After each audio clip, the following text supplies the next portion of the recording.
Great. Thank you, Brett. We'll get a chance to talk during the next 20, 30 minutes about how we as families can help our sons be able to be prepared for puberty. Just wanted to introduce myself a little bit. As Brent said, my name is Dr. Robert Lu. I've been able to help families as a pediatrician for the last years. As you can see, from 2016 till now, Allegro Pediatrics, and the prior 9 years over in the area with the medical group, working for Nente and in a smaller practice. I trained in the Bronx part of New York City, borough of New York City, and got a chance to also learn in Los Angeles over at the I think that's all fairly relatively public information by any means. But I definitely also want to call out the OG presenter of this, Dr. Bellamino, Jarvis Bellamino, from our Lake office. He has been prepared this presentation, worked really hard on it, support it, and help you hopefully learn a little bit tonight as well. I'm mainly out of our Redmond office. Curious as well. Before we get too deep into the presentation, I just wanted to make sure that people know our reference we're going to be using today. A lot of really great information about how to learn about what happens during puberty. Well, from this book, you can see Will Puberty Last My Whole Life for Boys there. So I just wanted to that plug there. We'll bring it up again at the end as well. So thinking about how to talk about puberty can definitely bring up a lot of feelings for families, for parents, for friends. So it's okay to feel nervous, stressed, scared even. They're all very common feelings. What can help us out with that, and of course, being here tonight is part of that, is to learn about puberty. Practice talking about it so that you feel more comfortable. Medical terms, which of course, used tonight too, can make it seem normal as well. Another way to approach about puberty is to make sure that it's not just one the talk. You want to make sure it's a series of ongoing discussions. Maybe while someone is watching a video on YouTube, something comes up about puberty. It's good to have that moment to spend together, talk about what was just watching. Maybe something on TV and such too, or something that a friend brought up. It's always great to talk to people about things that happen recently. And we should always make our family understand that. We want them to feel comfortable. Our sons, our parents feel comfortable. They can go with any question and such too, and they won't be judged or really as well too. So, what is puberty? And of course, a lot of people also ask at the same time, what are adolescence? Well, in general, we can think of puberty as a time period when your body goes from being that of a boy to that of a young. It's a transition period. It's an in-between very major things. Now, people will use the term adolescence often interchangeably with it, but adolescence tends to cover a lot more. It describes also non-physical changes, while puberty, of course, focuses mostly on non-physical changes can include things behavior, changes the way we feel, changes our relationships. That's a good question. Do I have to do anything for puberty to start? Well, I would say no. That is not nothing. There's nothing you have to do. Everything is already inside the brain of puberty. What happens is at some age, the brain sends a message to the gland, which is an area just below our brain. This then pituitary gland that got the signal from the brain then starts secreting chemicals, otherwise known as hormones, through the blood. When those hormones circulate through the blood, they eventually get to, and the testicles start producing testosterone. Testosterone helps us make many of the changes that happen physically for puberty. Puberty starts different for every person. For 1 to 2 years before boys. Boys in general start between 10 to 12 years old, but can start as early as 9 or as late as 14 years old. And when we start puberty is mainly based on when our parents, birth parents, Most boys are done with puberty by 18. It always depends.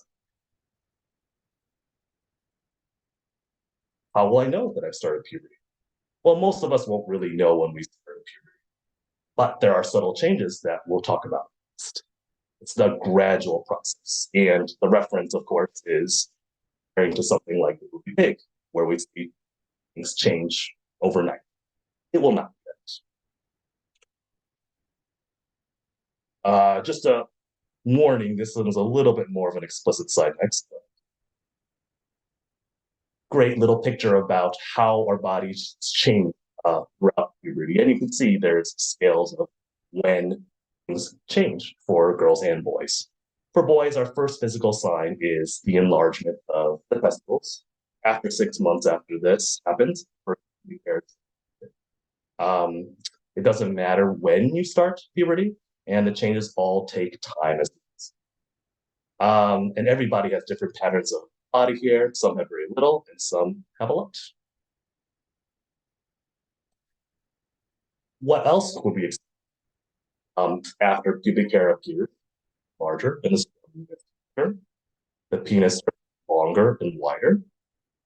As we know, some the people may also have erections.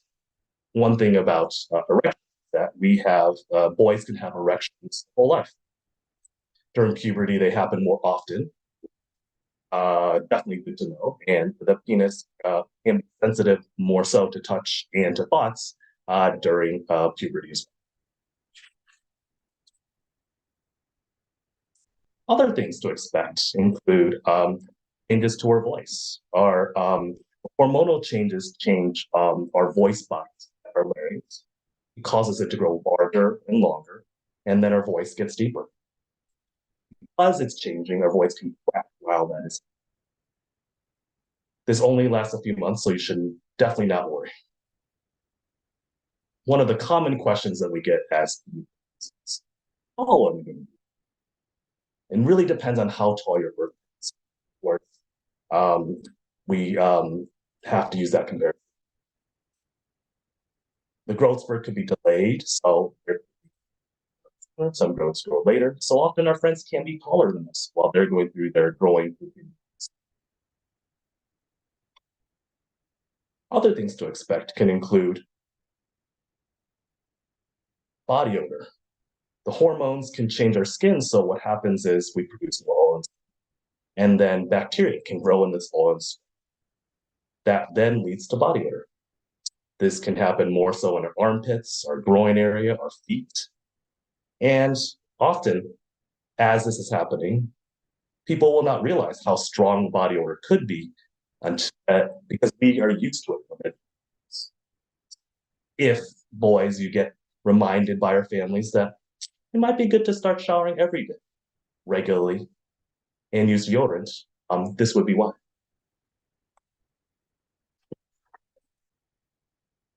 Acne is also something about puberty. The increased oil production from those hormones also can cause acne. And what happens with acne is that oil and dead skin cells will block skin pores and then trap stuff in. When it's been a pore, you actually can get redness and swelling and pus. And when it's at the surface, we develop what we call blackhead, where it's a little. The severity of acne depends on how much oil we produce. It's different for everyone. Having acne isn't a sign that your face is dirty, but regular cleaning helps keep the face clean from oil and dead skin. And that, of course, can help. If acne becomes bothersome, you should definitely get into your doctor. What does it feel like? It's an incredibly challenging thing. Feel awkward as well, too. As we know, there are additional things that can happen. And under the influence of testosterone, testicles produce sperm. And sperm is what we call the male productive. And the sperm after it leaves the testicles can then mix with, before they leave the body mixed with a special liquid to be able to produce semen. During puberty, the body then practices shooting semen out of the penis. This process is called ejaculation. And it typically happens while you are dreaming during sleep. That's why boys during puberty can develop wet dreams, which we call, as pediatricians, nocturnal. For the most part, during this time, there's a good chance you won't realize what happened until you've woken. And then can be a dry, crusty area in underwear after this. Some boys have a few of them. Some boys have a lot of them when it comes to. Another thing we might notice during puberty is that we might become. This can often happen early in puberty. They might be people that we might be attracted to, could be kids, someone we see on TV or movies, or someone see pictures or videos on the computer. We'll notice and be attracted to different things about people, like the way they look, their shape of their body, the way they dress and talk. These feelings are completely normal, and it's okay if they're really confusing. Thoughts, they happen at different times for everyone, so friends might have them at different times that you do and before. One thing to know about puberty is also the way we feel. Given all the changes that go on, we can feel more. You can feel irritable, easily frustrated. It's a period of time when, as a teenager, we want to get some independence and gain their own identity, separate from us. Well, it's important for all of us to remember that teens are just trying to figure out who they are, what's their identity. And since their friends are going through these changes as well, we can see that friends change quite dramatically, move in and out of different circles. One thing we also notice during puberty is that people are a bit more impulsive. The frontal lobe of the brain, which is responsible for making impulse control, sensation-seeking behavior, and how we view consequences, doesn't fully mature until past the teenage years, past physical. It continues to develop even into the mid to late 20s. So as a teen, as you're going through puberty, we know the difference. Teens know the difference between right and wrong. But the challenge is being able to make the rational decision in highly emotional, in-time situations, times when we're also excited, anxious, and this makes teens susceptible to peer pressure. They gravitate to behaviors that reward them. They focus on instant gratification, very little consideration of for teens to help themselves during puberty. It's definitely important to make sure that you learn to eat many different food groups, have a balanced nutrition. It's important to be physically active on a regular basis, and of course, adequate quality sleep. As I mentioned, this is all this information is comes from this reference. Will Puberty Last My Whole Life?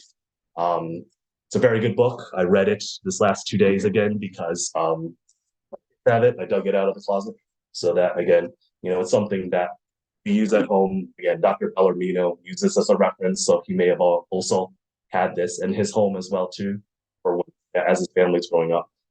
There's also for families who have girls in their household. The other side of the book is also for girls as well too, and can be definitely very interesting for boys to read after they've read their, which is a very fun read. Dr. Lehman was a person who helped adolescent patients for more than 20 years in being able to support them through puberty and all the other parts of that. Great. Well, thank you so much for listening to me. I appreciate it. Hope that, of course, time for questions and answers. Excellent. Thank you, Dr. Lu. Like we said, feel free to submit any questions that you have in the Q&A section. We do have a couple here. One being, you mentioned that you start to, or it's a good idea to talk about puberty. Is there a best time before it happens, right at the start, during, to have them either understand or get prepared to what may happen to their body? Right. I think part of the reason I mentioned the reference before before I started talking too much, and of course after I've completed, is that I think it's definitely good to talk about things before puberty, and having a good reference guide can help support us, whole family, both the person going through puberty too, and for parents to be able to use the book in a way to talk about puberty as well. And then as a reference guide, when we see things in the videos that we see or the actions that we have with friends, bring up further. Well, thank you. Another question that we had was, is there anything that a child who's going through puberty needs to be concerned about, escalated more than some of the changes that are happening to the body, and how to kind of distinguish those if there is an issue with some of the changes that are happening? Yeah, and I think that's a great question. I think definitely if there are changes in mood in a negative way, areas where we might have increased anxiety, things that might impair what we do in our normal activities. Those might be warning signs that it's a good idea to talk to your pediatrician and see if there's some additional things that should be supported for the child. Perfect. Another question, individual who is turning 11, is now the right time to start talking about puberty? I think so. I mean, as I mentioned during the presentation, puberty can start at many different ages. It may be soon that we will have someone who is 11 years old begin to before puberty. I think definitely it is a good time to consider talking about it well too. Excellent. And then we did have a request. If you could, Dr. Lu, go back to the chart that shows the age ranges of changes. Excellent. And we will be sending this out as a recording here this week to each of you to also have in reference back to these slides and to what Dr. Lu had to say today. Right. Well, again, Dr. Lu, we appreciate your time today, and we appreciate you all for joining in, and you too, Brent, for helping support and moderate this. Absolutely, absolutely. Again, we'll send out this video to each of you here this week. And don't forget to join us at our next speaker series on November 14th. Sounds good. I just noticed on my end a question about when is a good age for my son to see a parent. As your son starts to get older, we start to do questionnaires to allow the son to be able to fill out some information privately, starting at 13 years old, and then at 13 years old, and then you did have the also the right to have them do some of the pre as well too. Generally, because we do need to do some medical care between 13 and 18 years old, we'd like you to be around potentially, but depending on the maturity of the child, we do have patients after the age of 13 being able to mostly do everything on their own and where we can even call the parent and like immunizations need to be done. But again, it's something that we're comfortable the parent being around at 13 and being around at 17 as well.